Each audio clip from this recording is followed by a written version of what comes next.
Alright, we're looking at question 1 right now. I have an epoxide, it's got 2 methyl groups on it, and I have a organometallic that has an ethyl on it. Alright, so that very first thing that's going to happen is this is going to end up attacking the back side of the ring.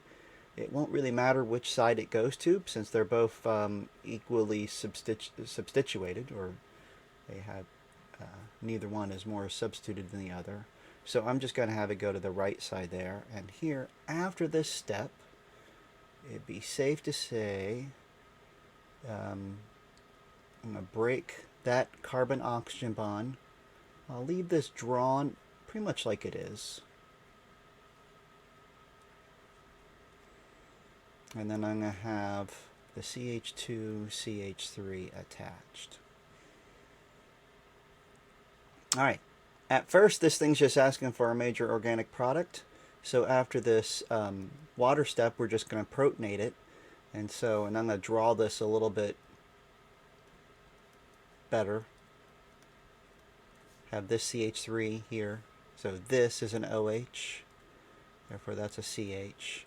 This is a CH that has a CH2, CH3 off of it. And it also has that as a CH3. Now, technically, this one did not ask me for any orientation. So there's no mention of the stereochemistry. But I'm going to go ahead and do it anyway. So this guy and this guy are CH3s. Obviously, this must have an H there, and this also must have an H. All right.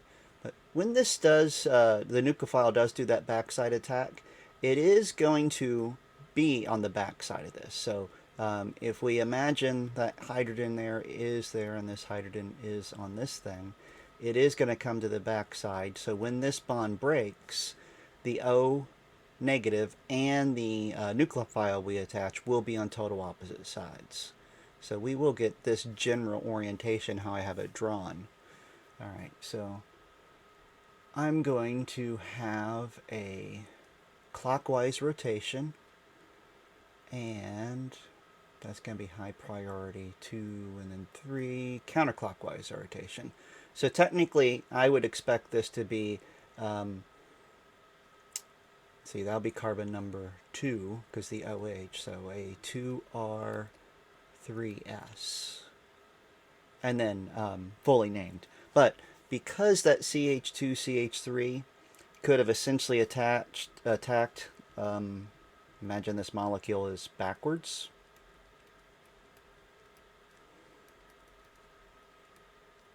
We would expect to get both of those opposite. So we will also have a 3S or a 2S 3R, the full enantiomer of it. Not expecting S and S and R, and that's mainly because when this thing does do its backside attack, it's going to actually force that breakage, then go one way. Alright, so I am expecting this to be my major product. Did not ask for us to name it or to identify the stereochemistry, but if we did, that's our two choices. And let's see, this thing is 3-methyl 2-pentanol, or 3-methyl pentan 2-ol. There's a dash there. And I did this one by looking at a couple things out of the textbook. The first thing actually came from previous chapter. Chapter 10, we introduced the idea of a nucleophile attacking a epoxide ring. This is a neutral molecule, but on the very next page of this, we had a nucleophile attacking it. And the interesting thing about when a nucleophile attacks the backside of an epoxide ring is if there is any substituents on there, the nucleophile will go to the side that has the fewest substituents. And then I followed that up with actually from our current chapter 11 with an organometallic doing the backside attack. it will behave like a nucleophile. So we would expect it to do the same thing as we saw that in chapter 10. All right. Question 2 then. Metathesis of 2-methylpropene. I found this in just that next section of the textbook in chapter 11.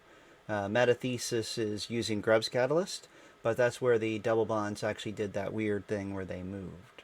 So to see what's going on here, I typically will draw out the substance we're dealing with. In this case is that 2-methylpropylene. So there's propene, there's 2, and what I'll do is I'll draw a second propene mirrored to it. Just to be sure you're seeing what's going on, it's good to do it where they aren't mirrored. So only thing I did was draw that bottom one in the opposite direction, but I wanted the double bonds to be parallel to one another. Because what happens on this is the double bond moves in a weird little square-like pattern. Now, over here on the left, I would end up with just ethylene and a butene.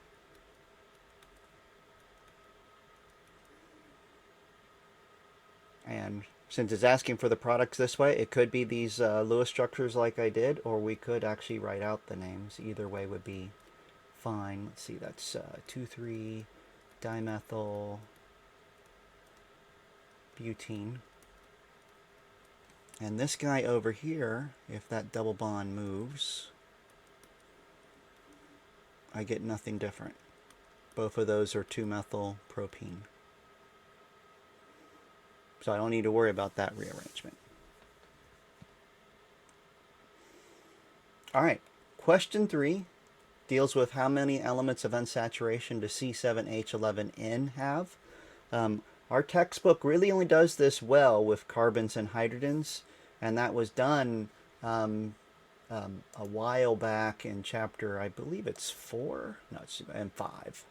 So it was when we first started talking about alkenes and some of their physical properties.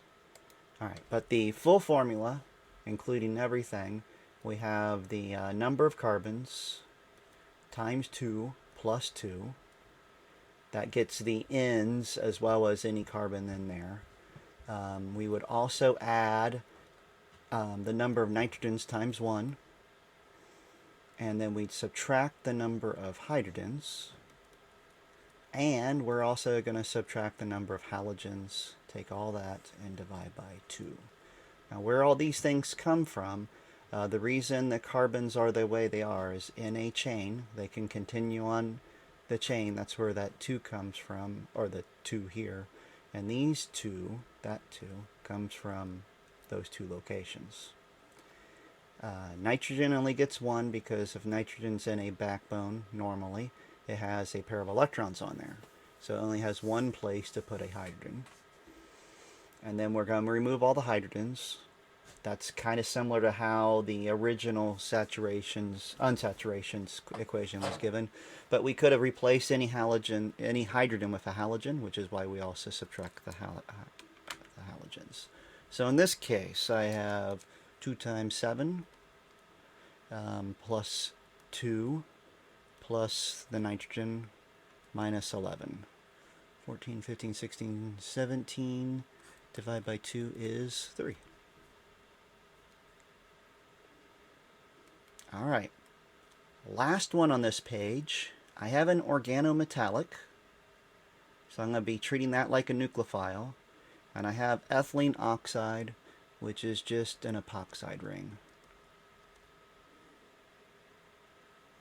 All right, so similar to that top one, I'm going to have this nucleophile come in and do a backside attack. But actually seeing that, standard ethylene oxide plus HCl and water, that's just the step we do to take a R group. In this case, it's going to be the benzene with the CH2. We're going to add a carbon-carbon oxygen to it. or adding two CH2s and an OH. Good thing to remember, having those two things back to back takes an organometallic,